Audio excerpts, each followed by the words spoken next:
Hello guys! Today I have a great story for you. The story for today is about the story of the prophet Elijah. See, Elijah was a prophet and a man of God, and his job was to tell the people of Israel the messages from God. But unfortunately, the people of Israel, especially the king Ahab and his wife Jezebel, were very wicked people, and they did not care about what God had to say. That made Elijah's work very hard. See, King Ahab and his wife worshiped Baal instead of the one true God. Baal was a false god, an idol.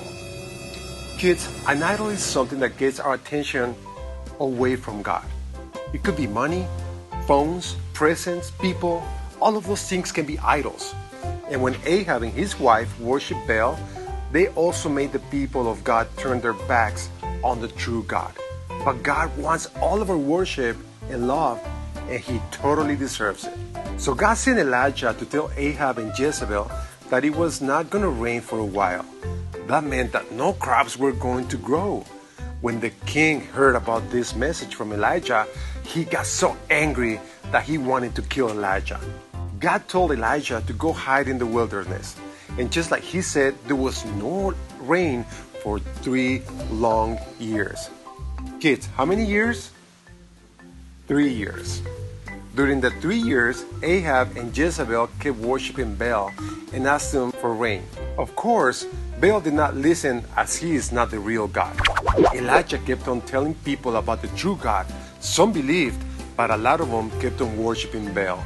At the end of the 3rd year drought, God told Elijah to go see King Ahab. This time, he challenged him to a contest. They would prove who was the real God, Baal or God. Ahab brought 450 prophets of Baal to meet Elijah at a place called Mount Carmel. They built an altar to worship Baal, and Elijah built an altar to worship God. They both prayed for fire and waited to see whose God brought it first. See, you can probably guess who won. Of course, our God. In fact, the fire burned the altar and everything around it. After that, Elijah prayed for rain and God sent it. You would probably think that Ahab and Jezebel would worship God this time, but no. That made him super angry at Elijah, so much that she threatened to kill him. When Elijah found out, he ran away and sat under a tree and said, "Lord, I had enough." And he went to sleep. God knew exactly how Elijah felt and sent an angel to feed him, and then God let Elijah see him. See, Elijah talked to God a lot, but he'd never seen him.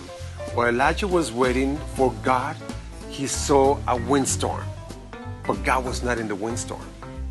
Then an earthquake, but God was not in the earthquake. Then a passing fire, but God was not in the fire.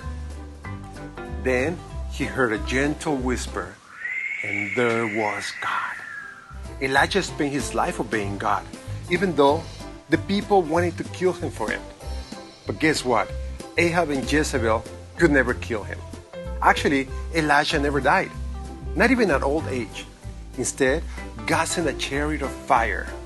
Elijah rode it right up to heaven. God didn't make Elijah's job any easier, but He did take care of him. And at the end, Elijah got to be with his God, the true God. And that is the story of today. Bye, guys.